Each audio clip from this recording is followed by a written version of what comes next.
আসসালামু আলাইকুম এভরিওয়ান, সবাই কেমন আছো? আলহামদুলিল্লাহ আমি অনেক ভালো আছি। সো আজকে শীতের দিনে একটা শীতের সবজি নিয়ে আসলাম তোমাদের জন্য। এই যে দেখতে পাচ্ছ, আমি এখানে নিয়েছি টমেটো, তারপরে হচ্ছে শালগম আর মূলা। এই যে কড়াই আমি তেল দিলাম, তেল দেওয়ার পর পেঁয়াজ দিলাম, পেঁয়াজ আর তার সাথে কাঁচামরিচ। কাঁচামরিচ দিয়েছি যেহেতু আমার কাছে ছিল কাঁচামরিচ, তাই। আর আমি পিছনের ব্যাকগ্রাউন্ডটা কাটিনি, কারণ আমার এই তেলের সাউন্ডটা খুব ভালো লাগে, তাই সাউন্ডটা সহই আমি ভিডিওটা আপলোড করলাম। রান্না করতে গেলে যদি তেলের সাউন্ড নাই আসে তাহলে ভালো লাগে না। তো তারপরে দিয়ে দিলাম একটু আদা, একটু রসুন, এগুলো বাটা ছিল, এই অবস্থায় দিয়ে দিলাম। তারপরে দিয়ে দিচ্ছি হচ্ছে লবণ। লবণের পর আমি অ্যাড করলাম হলুদ 1 চামচ, আর মরিচ অ্যাড করলাম 1 চামচ। এই যে দেখতে পাচ্ছ, খুব সুন্দর একটা কালার হয়ে এসেছে অলরেডি। তারপরে আমি অনেক ভালো করে মশলাটা একটু কষালাম। আসলে তরকারিতে রান্না করলে মশলা যত কষানো হবে তরকারিটা কিন্তু ততটাই টেস্ট হবে। তো সুন্দর করে আমি মশলাটা খুব সুন্দর করে কষাচ্ছিলাম 5 মিনিট ধরে। তারপর এই যে আমার রাখা সবজিগুলো, লাল নীল হলুদ সবুজ সবজি আর কি, মানে টমেটো লাল, মূলা সাদা আর শালগম সবুজ হালকা। সো আমি সব তরকারিগুলো দিয়ে দিলাম। মশলা আমি এখনও পানি অ্যাড করিনি, মশলা কষানোর মধ্যেই দিয়ে দিলাম। তারপরে হচ্ছে আরও কিছুক্ষণ 2-4 মিনিট একটু কষালাম।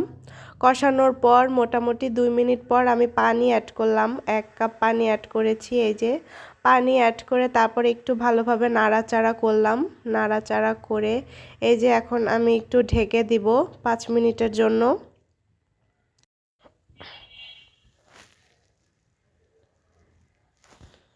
সো 5 মিনিট পর আমি আবার ঢাকনাটা উঠালাম। এই যে দেখতে পাচ্ছ কি সুন্দরভাবে মশলাটা মানে মশলা কষানোটা হয়েছে, এবং তরকারিটাও কিন্তু খুব ভালো লাগছে, মোটামুটি হালকা হালকা হয়েছে। আমি আবার একটু নেড়ে দিলাম, নেড়ে চেড়ে দিলাম। এরপর এই যে বাটিতে রাখা মাছ দিলাম। এই যে 1 বাটি আম্মু, এটা কিন্তু আমাদের পুকুরের মাছ, আম্মু আমাকে 1 বাটি মাছ ভেজে দিয়েছিল। সো বাকি সব মাছ খাওয়া শেষ, শুধু এই 2 পিসই ছিল, এই 2 পিস দিয়ে দিলাম।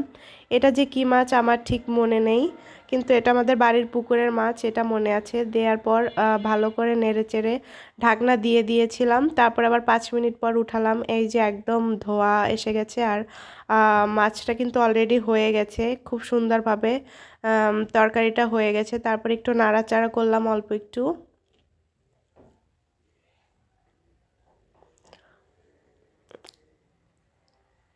সো এই যে আমার রান্না কিন্তু অলমোস্ট ডান, খুব সুন্দর হয়েছে, দেখতে পাচ্ছ কালারটা।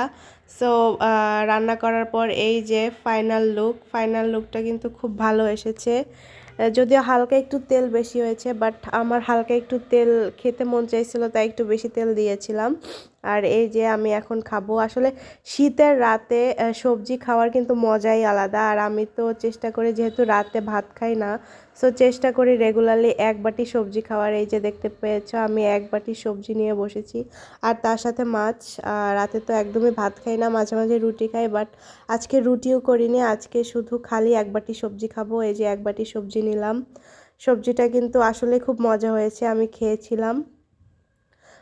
সবজিটার স্বাদ অসাধারণ হয়েছিল। আমি এই সবজিটা খেয়েছিলাম বাটির, আর ওই যে কড়াইতে ছিল ওটা আবার পরের দিন খাবো। সো তোমরাও সুন্দর সুন্দর সবজি রান্না করতে পারো এই শীতের মধ্যে। সো সবাই ভালো থাকবেন।